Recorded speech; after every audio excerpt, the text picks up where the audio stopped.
58 na 59 nchi yetu ilifanya uchaguzi mkuu, uchaguzi ambao ulijikita kwenye ubaguzi wa rangi. Vyama vya siasa vitakiwa vichague mgombea mmoja Muafrika, mgombea mwingine Muasia au Muhindi, na mgombea mwingine mzungu kutoka Ulaya. Lakini mwaka 1962 tulifanya reforms, tukayaondoa haya, tukaleta uchaguzi ambao hauzingatii ubaguzi wa rangi. Tukaendelea na uchaguzi huo chini ya mfumo wa chama kimoja, tukiwa na rais mmoja mgombea. Tulipofika mwaka 1995 mpaka mwaka 2024 tumefanya mabadiliko. Tunafahamu baada ya vyama vingi tukaondoa habari ya chama kimoja, tukaleta vyama vingi. Tukaondoa mgombea mmoja kwenye nafasi ya urais, tumeleta wagombea wengi. Huku nyuma tulikuwa na wagombea wawili tu kwenye ubunge, sasa tuna wagombea wengi. Mara ya mwisho mimi Songea mjini tumegombea ndani ya chama tulikuwa 31. Haya ni mabadiliko ambayo yamefanyika ndani ya mfumo wetu wa kisheria na wa kikatiba. Lakini Mheshimiwa Naibu Spika, niruhusu niseme kati ya 1995 mpaka 2004 tulikuwa na sheria mbili za uchaguzi: sheria ya taifa ya uchaguzi ya mwaka 1985 na sheria ya uchaguzi wa serikali za mitaa ya mwaka 1979. Tunapoongea leo, Mheshimiwa Naibu Spika, hizo sheria hazipo tena kwa sababu tumefanya mabadiliko kuanzia mwaka 2004 kuja sasa tumefanya mabadiliko. Na niwakumbushe Waheshimiwa wabunge, tumefanya mabadiliko makubwa 15 ambayo ningependa sana tuyasikilize, tuyaweze kuyaongea vizuri, ili ambao wanataka kutuvuruga nao waache kutuvuruga. Badiliko la kwanza, tumefuta sheria ya uchaguzi ya taifa ya mwaka 1985, na kazi hiyo ya kufuta ilifanywa na bunge hili tukufu, linastahili pongezi zake. Tumefuta sheria ya uchaguzi wa serikali za mitaa ya mwaka 1979. Kazi hiyo nzuri imefanywa na bunge hili tukufu, bunge hili linastahili maua yake. Mheshimiwa Naibu Spika, mabadiliko mengine ni kutunga sheria mpya ya uchaguzi wa rais, wa bunge na madiwani.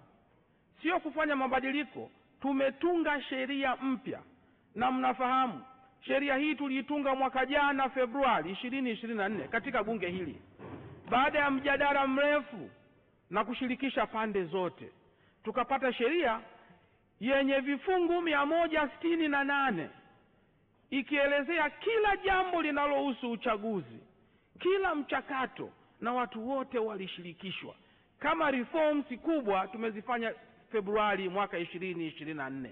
Sasa tujiulize, kutoka Februari 2024 mpaka leo tunataka reform gani tena? Sheria hii ni mpya, haijawahi hata kutumika. Kwa hiyo mabadiliko haya yamefanywa na chombo chenye mamlaka, bunge hili tukufu. Mheshimiwa Naibu Spika, pia tumetunga sheria kwa mara ya kwanza, sheria ya tume huru ya uchaguzi ya mwaka 2024. Tume ya uchaguzi ilitajwa kwenye ibara ya 74 ya Katiba ya Jamhuri ya Muungano wa Tanzania. Ilikuwa haijatajwa na sheria mahususi. Kwa mara ya kwanza tumefanya reforms hizi kubwa Februari 2024. Tume sasa iko vizuri, ina sheria yake. Uhuru ambao umetamkwa kwenye katiba umefafanuliwa vizuri sana kwenye sheria hii. Ukitaka kusoma uhuru wa tume, sio kwa jina tu, wa kila kipengele, nenda kasome sheria hii, utaielewa na utaitilia maanani. Lakini pia Mheshimiwa Naibu Spika, tumetunga kanuni za maadili ya uchaguzi wa rais na madiwani wa mwaka 2025. Vyama vyote vimesaini kanuni hizo isipokuwa chama cha Chadema. Na Chadema waliamua kutosaini kwa utashi wao, wala kuzuiwa na mtu yoyote, na uwezi kumlazimisha mtu kusaini. Lakini hizi ndio reforms ambazo tumeziweka sasa. Kanuni za uchaguzi za mwaka 2025 ni reforms kubwa ambazo ziko hapa. Mheshimiwa Naibu Spika, katika sheria ya uchaguzi ambayo tuliitunga, kuna mambo ya msingi ambayo ningependa pia kuyaongea. Moja, swala la kupita bila kupingwa limeondoshwa kabisa. Na hili lilikuwa ndio lalamiko kubwa sana. Mpaka watu walikwenda mahakamani. Mahakama ikatoa hukumu ya mahakama ile imetekelezwa. Na hii tunajifunza hapa kwamba kumbe tukitaka mabadiliko twende bungeni ama twende mahakamani, sio kulazimisha watu kuingia mtaani na barabarani. Mheshimiwa Naibu Spika, kulikuwa na malalamiko wa wakurugenzi kusimamia uchaguzi. Swala hili limeshapatiwa tiba. Sasa hivi uchaguzi utasimamiwa na maafisa waandamizi ambao watateuliwa na tume na kwa njia ya ushindani. Mheshimiwa Naibu Spika,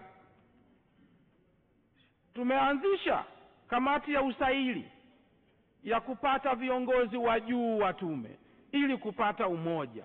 Kamati hii inaongozwa na majaji wakuu wa Tanzania na wa Zanzibar.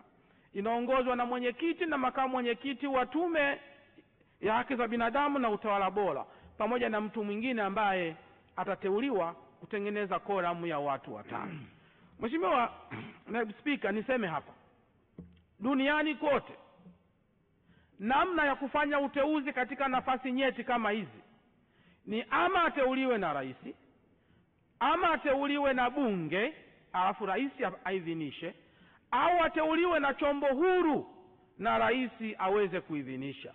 Sasa tume hii ya uchaguzi tungeileta humu bungeni tuiteue sisi, haki isingetetea, kwa sababu sisi tungekuwa tunaandaa majaji wa kuamua shughuli yetu wenyewe. Kwa hiyo chombo hicho ndio chombo muafaka, ndio chombo huru kabisa, na kimezingatia viwango vya kimataifa vya kuhakikisha kwamba tume ya uchaguzi inakuwa huru kama jina lake ambalo limesema.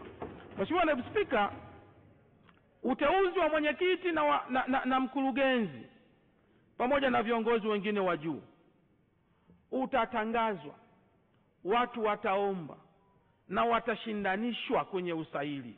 Wale waliofudhu ndio watapendekezwa kwa Mheshimiwa Rais kwa ajili ya uteuzi. Jambo hili halijawahi kufanyika toka nchi hii imepata uhuru. Reforms hizi tunazifanya sisi hapa. Sasa tuwaulize ndugu zetu wanataka reforms gani zaidi ya hizi? Mheshimiwa Naibu Spika, reforms imekwenda mpaka magereza. Wafungwa sasa nao wanaruhusiwa kupiga kura.